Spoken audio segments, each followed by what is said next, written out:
The year is 1854. Picture the Crimean Peninsula, a rugged landscape on the Black Sea. Here, a titanic struggle is about to unfold. The Battle of Balaclava, a pivotal moment in the Crimean War, pitted the British alongside their French and Turkish allies against the might of Imperial Russia. The stakes were incredibly high. Control of the Crimean Peninsula meant dominance in the Black Sea, a vital trade route. Russia's Tsar Nicholas I sought to expand his empire's influence. Standing in his way were the British, French and Ottomans determined to halt Russian expansion. This was not just a clash of armies, it was a clash of empires, a clash of ideologies. The outcome at Balaclava would resonate far beyond the battlefields of Crimea, shaping the balance of power in Europe for decades to come. On the British side, two figures loom large. Lord Raglan, the overall commander, and the Earl of Cardigan, leading the Light Brigade. Raglan, a veteran of the Napoleonic Wars, carried a distinguished but controversial reputation. Cardigan, known for his aristocratic bearing and fiery temper, commanded a cavalry force renowned for its dash and discipline. Facing them was Prince Aleksandr Menshikov, leading the Russian forces.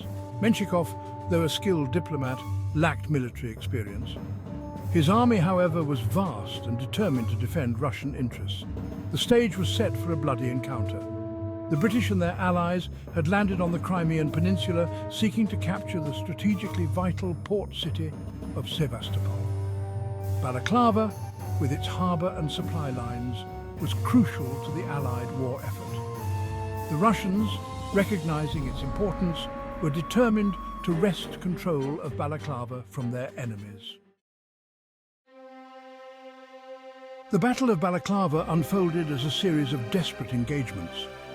One iconic moment was the stand of the 93rd Highlanders, known as the Thin Red Line.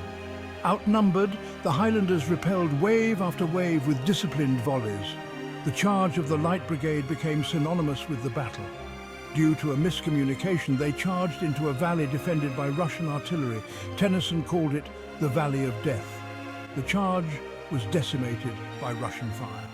Of the 600 horsemen, only a fraction returned. Section 4. Balaclava, a strategic prize.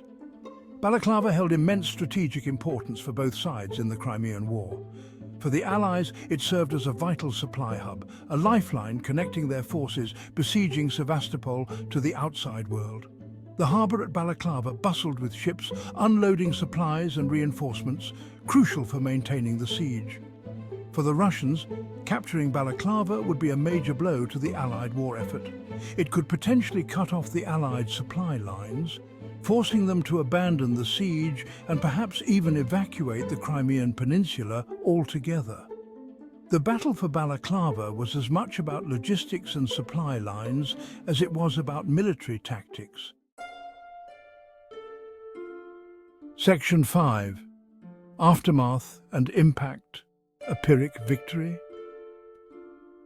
The Battle of Balaclava ended in a tactical victory for the Russians, who held the field at the end of the day.